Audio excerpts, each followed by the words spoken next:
Thank you, John. All right. So we're starting now on our next session. Our speaker is Taryn Williams. She works with Carolyn at SGH. She's a senior project manager there, a structural engineer, and also a specialist in exterior building repairs and restoration. She's currently working on the historic mining exchange building, or recently working on that. Terracotta ornament at the parapet, an anchorage of that. Sounds like a pretty interesting project. And also doing water intrusion investigations for large apartment complexes. And Taryn's going to talk to us today about steel window repairs. Thanks, Taryn. Right. Hi, everyone. Sounds like I missed a really good time this morning, and I'm sorry that I missed all the time, but it's great to be here with everybody. And hi to everyone who's listening on the web. Good to have you here, too. So I'm going to talk about historic steel windows. And my presentation is in 3 parts. The first part is going to be about the criteria that we look at when we evaluate historic steel windows. The second part is a small example with some physical pieces of steel windows for the Sacramento Valley Depot that I'll show you. And the third part is going to be a case study of the War Memorial Veterans Building that we just finished up work on last year. And it has a ton of steel windows, and I'm going to walk you through the process that we use to evaluate, design repairs, we go through construction, and to show you how it all turned out.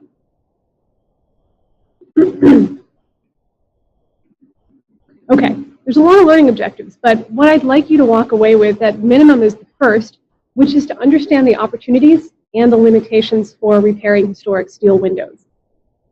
I'd also like you to learn the criteria that we use in specifying new and repaired steel windows and how to understand the significance of those criteria.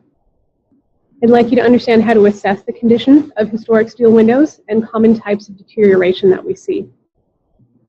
Know the methods for water testing steel windows. Understand how to improve the air and water resistance of historic steel windows, and to find out the lessons learned from some recent window rehabilitation projects. So when we're talking about historic windows, we need to look at the historic preservation considerations for any significant windows on significant buildings. So sometimes we work on buildings that are listed on a state or local or national historic register. And in order to get listed on a register, buildings have to possess historic character and integrity, and the windows are often contributing parts of that. So the windows need to be evaluated to determine if they contribute to the historic character. There's a couple of examples here from the Natural History Museum in LA on the left, the Pacific Telephone Telegraph Building middle, that's 140 New Montgomery that you saw in Carolyn's presentation.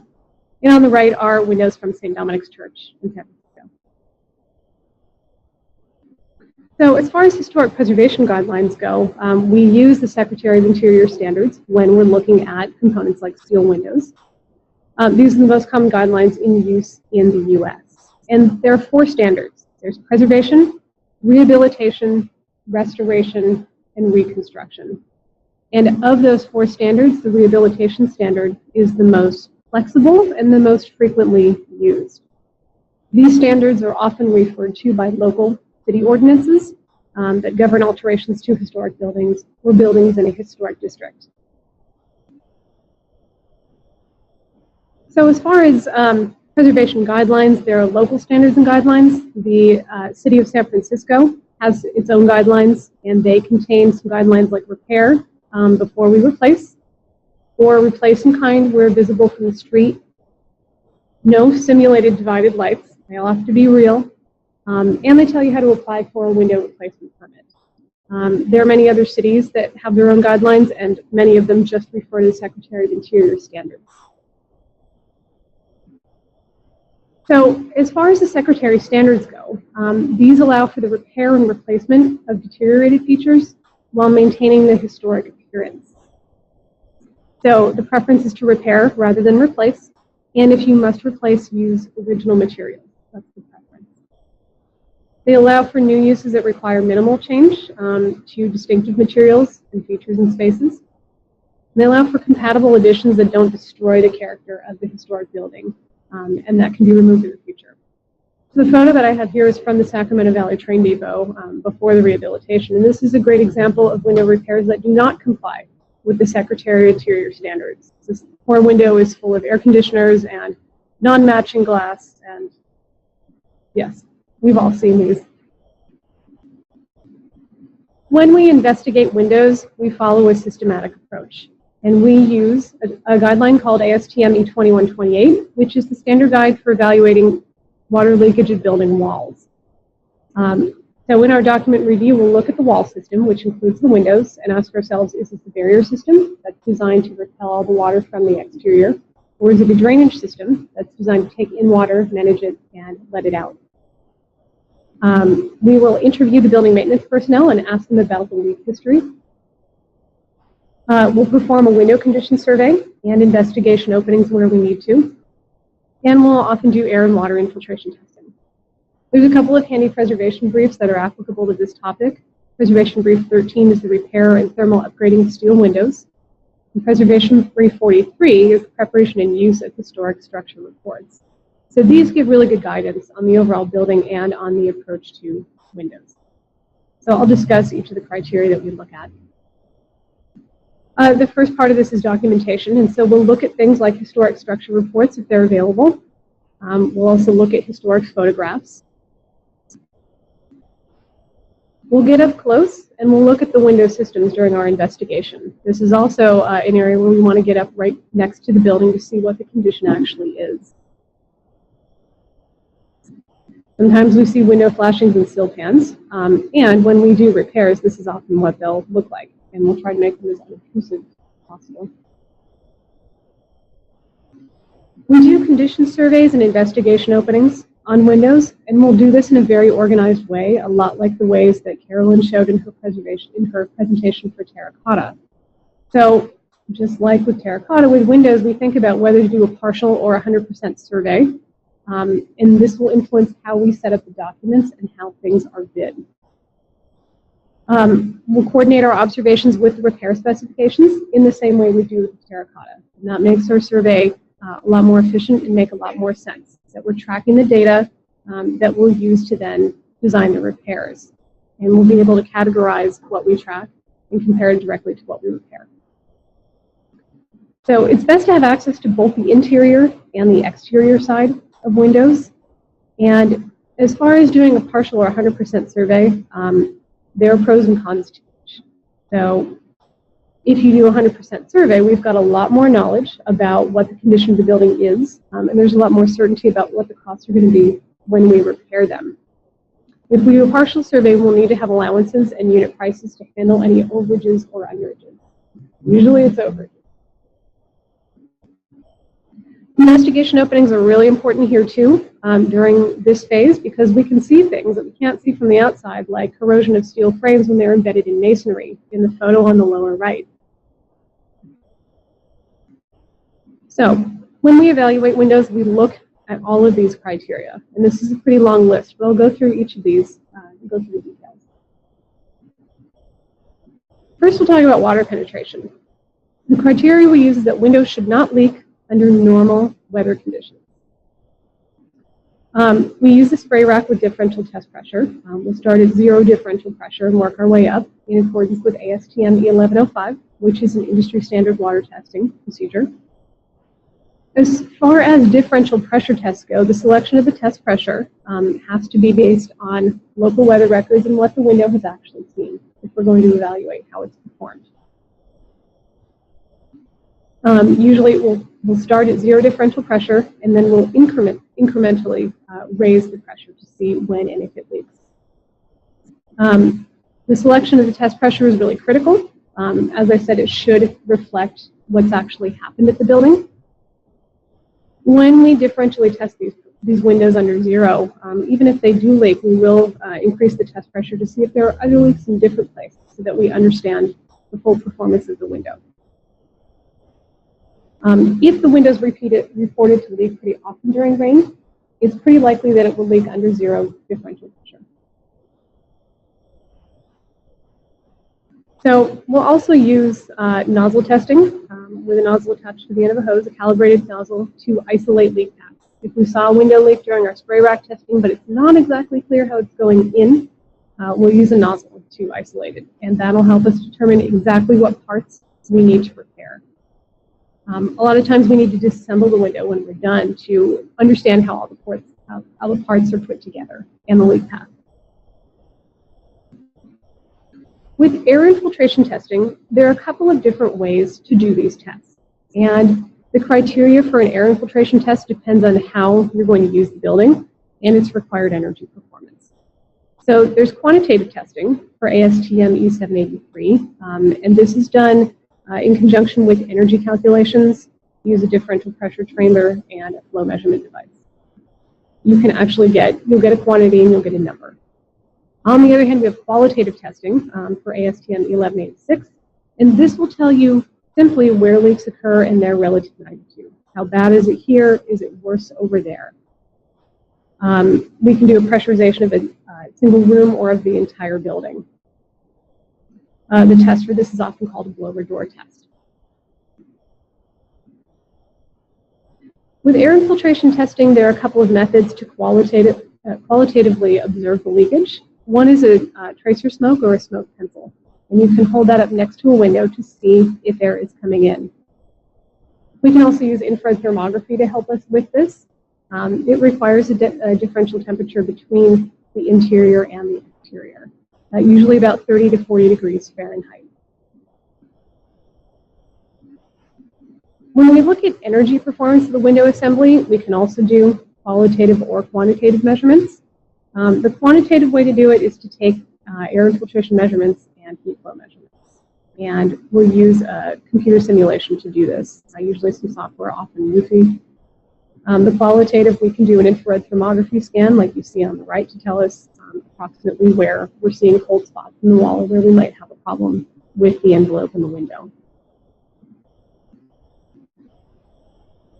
A lot of times windows are replaced in the name of energy savings in the building, but the performance of the windows is not the entire picture of the energy performance of the building. And when a whole building energy evaluation is done, including the windows, then we can see their relative effect. And so we'll use a computer simulation to consider internal loads, solar exposure and the shading, the occupant activities, and time-varying interior and exterior conditions. This includes air leakage through and around the windows, which may be significant in a historic building.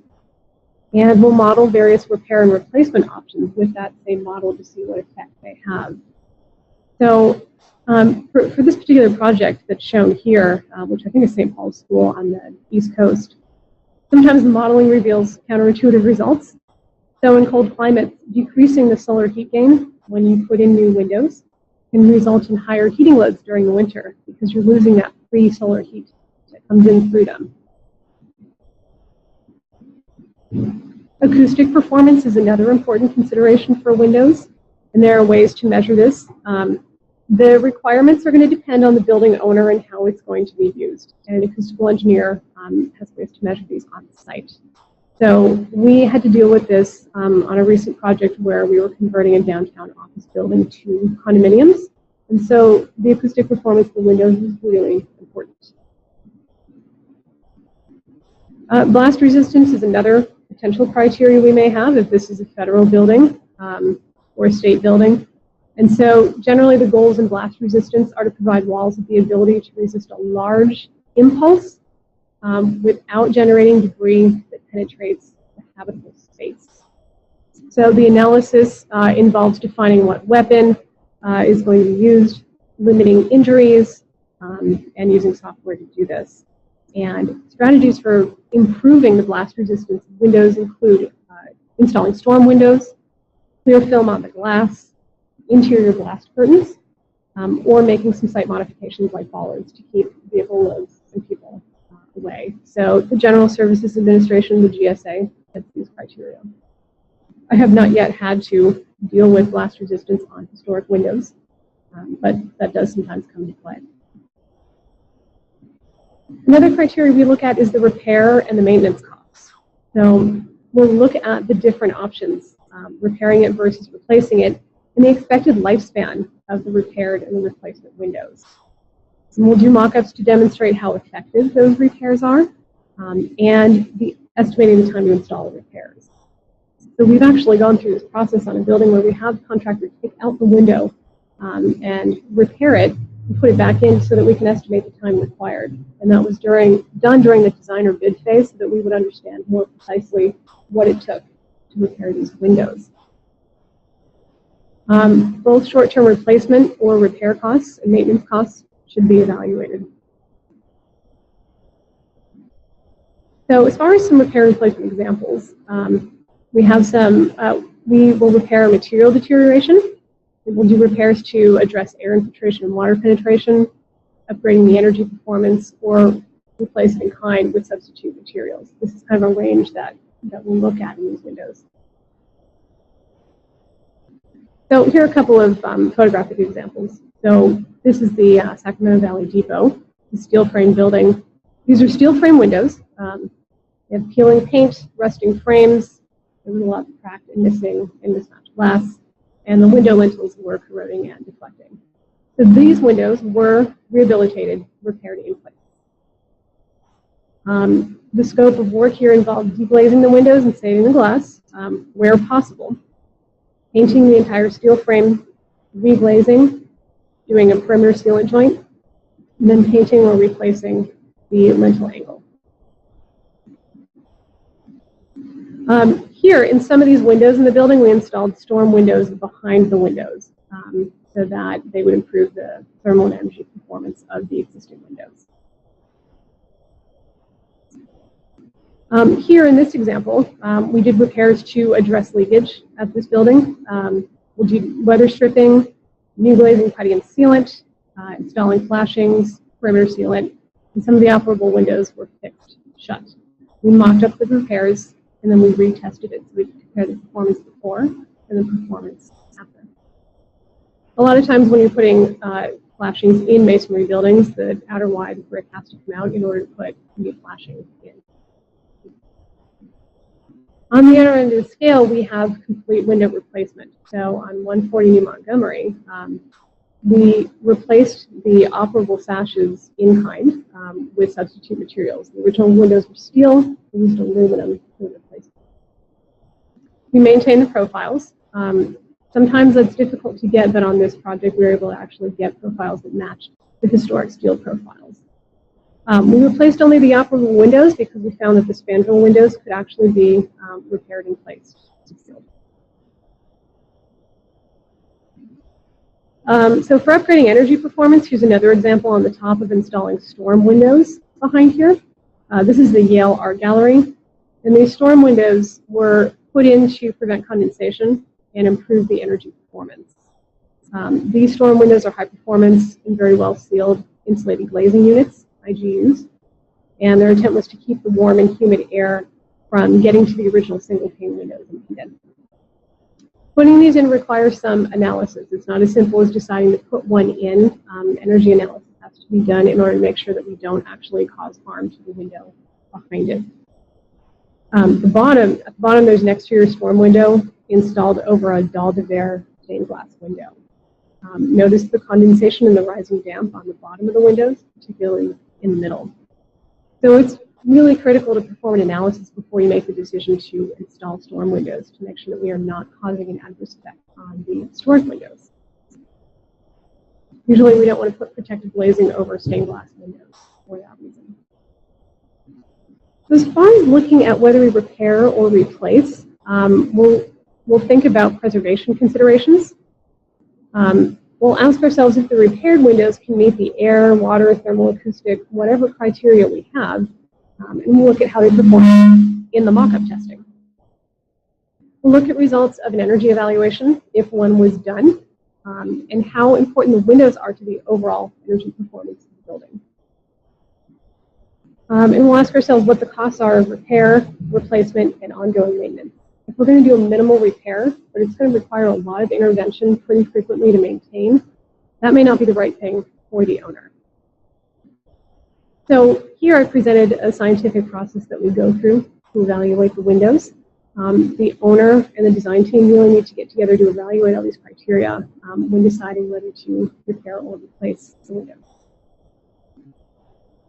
So I'm going to present a brief example of historic windows on the Sacramento Valley Depot.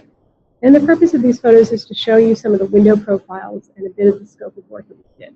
So this is an overall photo of the Sacramento Valley Depot and a close-up of one of the large arched windows. This is a photo of the finished windows here with the new glass in place. Although the scope was to retain most of the glazing where we could, a lot of the glass ended up being replaced because it's cracked, or because we couldn't save it, or because it needed to be changed out due to it was non-matching glass. So the original windows in this building were manufactured by a company called Finesta.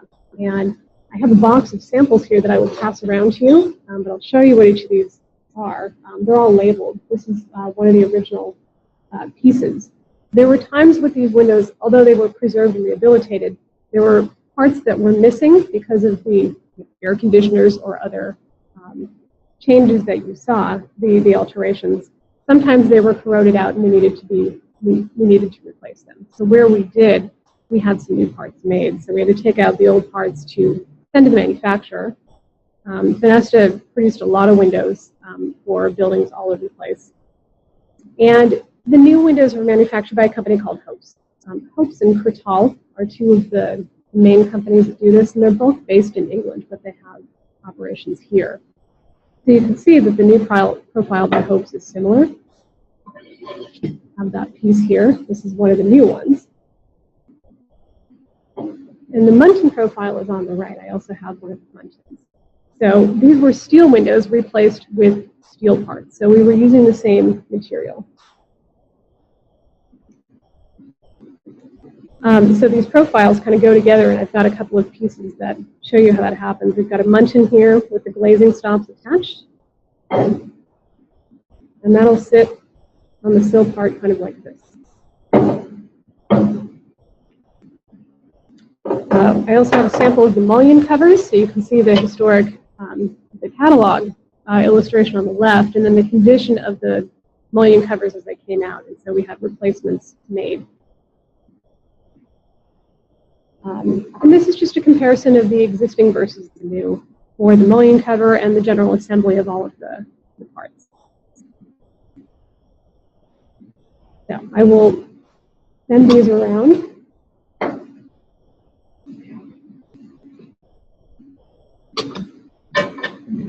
Thank you. Jonathan will send these around. Have a look at them. Now I'm going to talk about the War Memorial Veterans Building.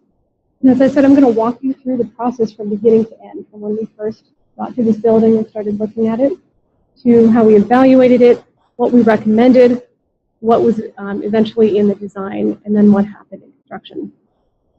The War Memorial Veterans Building in San Francisco was constructed in 1932, right across the street from City Hall. This is a steel frame building encased in concrete and clad in terracotta. It is within and contributory to the National Register Historic Places in the National Register of Historic Places in the Civic Center District. Additionally, it's within and contributory to the local Civic Center Historic District. So that's San Francisco Historic District. It's also a local landmark, number 84. So any work that we do on this building needs to comply with the Secretary of Interior standards. There's a photo of it today, and this was before the rehab. This is just a plan showing you how everything is laid out. The Herbst Theater is in this building. That's where they have recorded city arts and lectures in the past. There are a lot of performances in there. So we started investigating this building in the fall of 2011. The steel windows here, these are single pane steel frame windows. They have painted steel frames. Most of the windows here, the large ones, span 1 or 2 stories. And they have operable casement sashes in the sides and fixed lights in the middle and the top. There's spandrel glass between the 2nd and 3rd floors, and that is usually black glazing. Sometimes it's been replaced with plexiglass. There's operating hardware and hinges that are brass. So here's a picture showing you the different kinds of glass around the building. The arrows are not pointing exactly to the right part, but there's clear glass on the top and the black spandrel glass below. This building also has some obscure glass, which has kind of a bubbly texture. Very hard to replicate when we have to replace it. hard to find an exact match.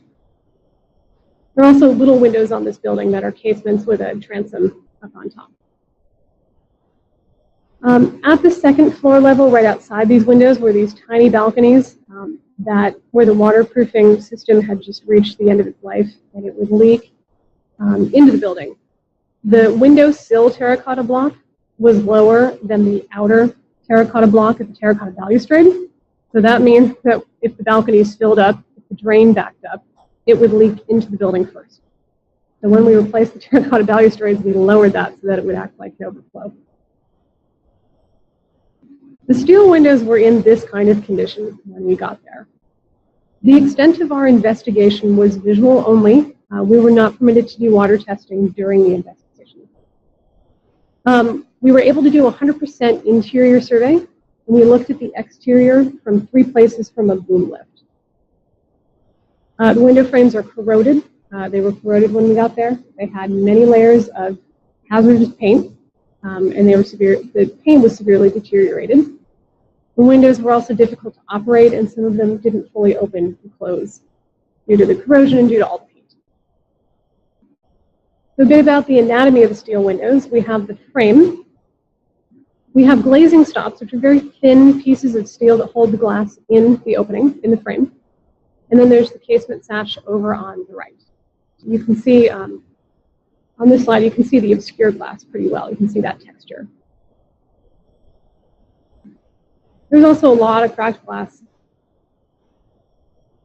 And the hardware, which is brass, a lot of it was corroded, and some of the hardware was missing. There was evidence of water intrusion on the interior plaster inside many of these windows, but because we were not able to water test, it was unclear to us whether that water intrusion was coming through underneath the window, or through the window itself, or both. So note the very severe corrosion at the exterior side of this. We're looking from the inside to the exterior.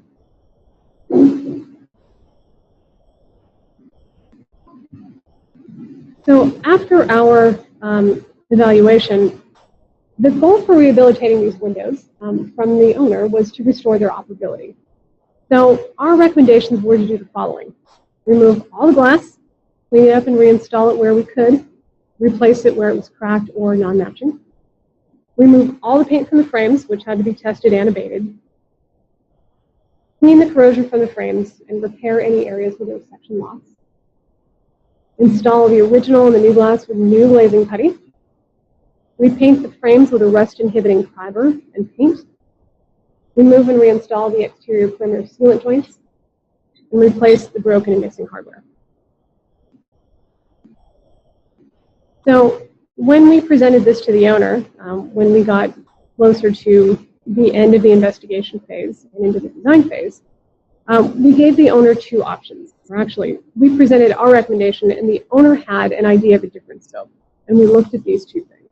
So the first option was our recommendation, which is to remove all the glass, reinstall it where possible, and replace it, and then do new glazing putty.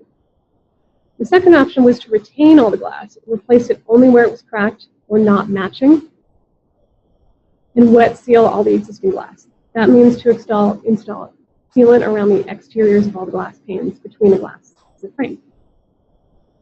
So these 2 options have different cost implications, and without removing the glass, there's corrosion that could be left in place on the frames that is not visible. That was a risk we were looking at. So this is the option that the owner chose. This is a publicly funded project. There was a budget for it, and the owner was trying to balance a whole lot of different considerations for this building in addition to the windows. The overall project was a seismic rehabilitation of the building and a complete renovation. So the mechanical, electrical, plumbing systems were replaced. Everything was being rehabbed. So the windows were only a piece of the entire picture of what was going on here. So the owner didn't have infinite money, and they decided that option 2 was what they wanted. So the design scope became, we maintained all of these recommendations in the design scope as well. We ended up having a lot of discussions with the city about paint removal during this time. The city wanted to do partial paint removal to save money. Can't we just scrape off the loose stuff and leave the rest there and repaint But repairing all the corrosion is going to be impossible if we don't remove all of the paint. And so the scope remained to take off all the paint in the window. When we were looking at performance requirements, one of the things we thought about was the benefit of doing a mock-up repair during the design phase, as opposed to doing it right at the beginning of construction. And the reason for this was we wanted to understand the current performance, because we weren't able to water test during the investigation phase. We wanted to understand how good we could get the repairs, what's reasonable to expect, and confirm the scope and the cost of those repairs. So we did specify construction phase mock-up to include water testing and differential pressure. But as it turned out, there was no budget for doing these mock-ups during the design phase. When talking about surveys and then putting together construction documents with windows, you're going to hear me say a lot of the things that you just heard Carolyn say in her presentation on terracotta. There are pros and cons to doing a 100% survey or a partial survey. For this building, as I mentioned, we did a 100% survey from the interior and surveys from the exterior 3 days all the way up the building in a boom lift. Our construction documents were provided an elevation of each window, interior and exterior, showing the repairs that we anticipated based on this survey. Because it wasn't 100%, we did include allowances and unit pricing for things like glass and hardware repairs and steel frame repairs. In our specifications, we called for a mock-up prior to the window repairs, testing 10% of the windows, which is 13 total. There are 130 windows on the building during construction by a spray rack test for ASTM 1105. So when we talk about surveys, it's important to have these conversations with the owners up front about the pros and cons and the risks of less than 100% survey and what that will mean. So doing a 100% survey involves a higher upfront cost, but there's more certainty in the expectations for the cost of repairs. On the other hand, if you do less than 100%, there's going to be some uncertainty, and this is fine as long as the owner understands that there is risk involved and there's less certainty involved in the estimate that way. When we got into the design phase in 2012, this again is the scope. It was to retain all the glass rather than replace, and to wet seal all the existing glass, in addition to everything else that I discussed earlier. When we talk about replacing glass and putting in new glazing putty versus doing a wet seal, this is an example of the difference between the two. The photo on the left is a photo of Sacramento Valley Depot. Although on some of these windows we did do wet seal repairs, in many cases we replaced the glass. And so what you see is the original profiles of the windows. On the right, this is the Veterans Building, and that's the wet sealant repair. So you can see that the wet seal changes the appearance and the thickness of the window frame profiles. There's the wet seal. Yeah. So that's one consideration that the owner may want to account for. When we wrote our specifications and we thought about the performance requirements, we knew we wanted to water test windows during construction, but at what performance level? We need to understand what current performance they have. So, as I mentioned earlier, we did recommend a mock-up during the design phase so that we could understand both the current performance and how good the repairs were going to do to set expectations for the construction. And the city was unable to do this during the design phase. They did not go for it. So in our construction documents, we provided the elevations of the windows showing the anticipated repairs, and I'll show you that on the next slide. And the testing is as I described before. So here's an example of what our drawings look like. Every window had 2 elevations on our drawings. There was an interior and an exterior. And based on our surveys, we identified exactly what repairs we thought we need to make. And we used a couple of codes on there. We used CR for crack, meaning it's cracked glass, replace it. We used R for replace missing element, typically a glazing stop or wood trim, as noted. And we used WS to indicate a wet seal, which was an existing wet seal that needed to be removed. So the contractor was able to develop a really precise estimate on this information. When we detailed out the wet seal, one thing we wanted to make sure of is that we had a sealant joint that would be durable. And when we're looking at sealant joints in a billet or corner condition, we want to avoid three-sided adhesion because the sealant will not expand and contract functionally, and it may rip over time. So when we detail these, the way we do that in order to get two-sided rather than three-sided adhesion is to use bond breaker tape. And that's right here. So what that does is it gives us sealant that's attached to this side and that side, and it's able to expand and contract in accordance with its material properties and last the expected lifetime. For proper sealant joint design, we want to have what's called an hourglass shape, and that means that the sealant joint is twice as wide as it is deep over the backer rod. That will ensure a durable sealant joint. When we have conditions where we're going around corners, we'll use a piece of bond breaker tape or a corner round backer rod. And we'll make sure that legs A and B are equal, the same way we do in side-to-side or butt sealant joint. That becomes important later for construction.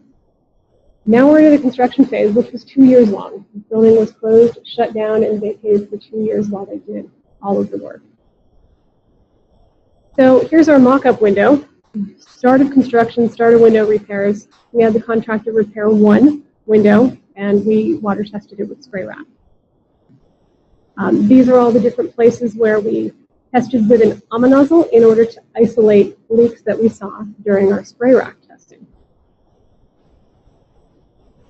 And these are the leaks that we found. So mock-ups are really good to identify things that you might have missed when you're putting together a scope of repairs. And because we put together the repairs without having a picture of how the windows actually performed, this was really useful information. So the first leak we found was due to a debonded wet seal. The reason for this is that the bond breaker tape, which was really small, it's about 1/8 of an inch wide, which is like the tape in a cassette tape, and it had that kind of texture, so it's really flimsy and really easy to move around. So a lot of times it was hard for the contractor to get it right into the corner and to have it stay. So when it moved around, sometimes it would affect the bond of the sealant. Not good. So what we ended up telling the contractor was, where you can put this in properly and it will stay, do it. But where you can't, leave it out. It's better to have bonded sealant than unbonded sealant, even if it's not in the ideal configuration. And these are pretty small